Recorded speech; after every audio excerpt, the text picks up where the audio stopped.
هدف آمریکا بلعیدن ایرانه.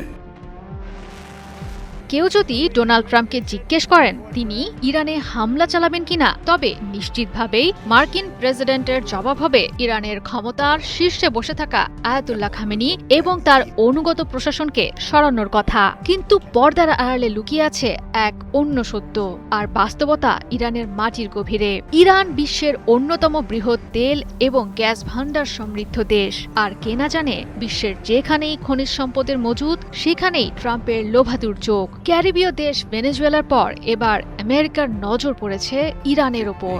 দেশটির অর্থনীতির মূল ভিত্তি তেল সম্পদের ব্যাপারে লোভ আর গোপন রাখতে পারেননি ট্রাম্প। রয়টার্সের প্রতিবেদনে উঠে এসেছে তার কিছু ইঙ্গিত।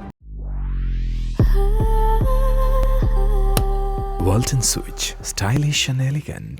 ট্রাম্প এখন ছক কষছেন কিভাবে তেহরানকে কোণঠাসা করে ভারী করা যায় ওয়াশিংটনের লাভের খাতা।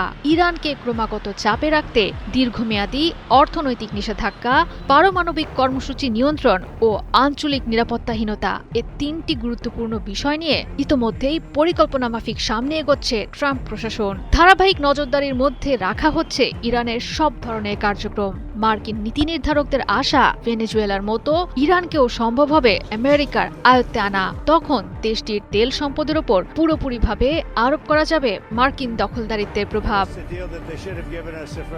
তবে উভয় পক্ষের অর্থনৈতিক সুবিধার কথা ভেবে আমেরিকার সঙ্গে পারমাণবিক চুক্তির আগ্রহ দেখিয়েছে ইরানি প্রশাসন। আন্তর্জাতিক বাজারে নিজেদের ব্যবসায়িক সুযোগ বাড়ানোর জন্য ইরান চাইছে আলোচনায় উঠে আসুক তেল, গ্যাস, খনিজ ও বিমান শিল্পে যৌথ বিনিয়োগের কথা। তবে ইরান কিছুটা নমনীয় হলেও নিজেদের অবস্থানে এখনো অনড় যুক্তরাষ্ট্র ও তার মিত্র দেশ ইসরায়েল। দু দেশের শীর্ষ নেতারা একমত হয়েছেন ইরানকে বিপদে ফেলতে হলে কমাতে হবে চীনের সঙ্গে ইরানের তেল রপ্তানির পরিমাণ। ইরানের তেলের আয় কমাতে চীনে পাঠানো ইরানের ৮০% বেশি তেল রপ্তানি কমাতে হবে। ফলে অর্থনৈতিক চাপের পাশাপাশি নড়বড়ে হয়ে যাবে ইরানের কূটনৈতিক ভিত্তিও। বিশ্বের বড় তেল উৎপাদক দেশের মধ্যে প্রথম সারিতে আছে ইরানের নাম। তেল রপ্তানি দেশটির অর্থনীতির প্রধান চালিকা শক্তি। তাই প্রতিপক্ষ ইরান ও চীনকে শিক্ষা দেওয়ার ফন্দি এঁটেছে আমেরিকা ও ইসরায়েল। তাদের ধারণা তেলের ওপর নিয়ন্ত্রণ আরোপ করলে ভেনেজুয়েলার মতো পরিস্থিতি হবে ইরানের। কমে যাবে দেশটির মুদ্রার মান, খরচ বাড়বে আমদানি খাতে, বৃদ্ধি পাবে দেশটির অধিবাসীদের জীবনযাত্রার ব্যয়। কারাকাসের মতো তেহরানেও বাড়বে সামাজিক ও রাজনৈতিক উত্তেজনা।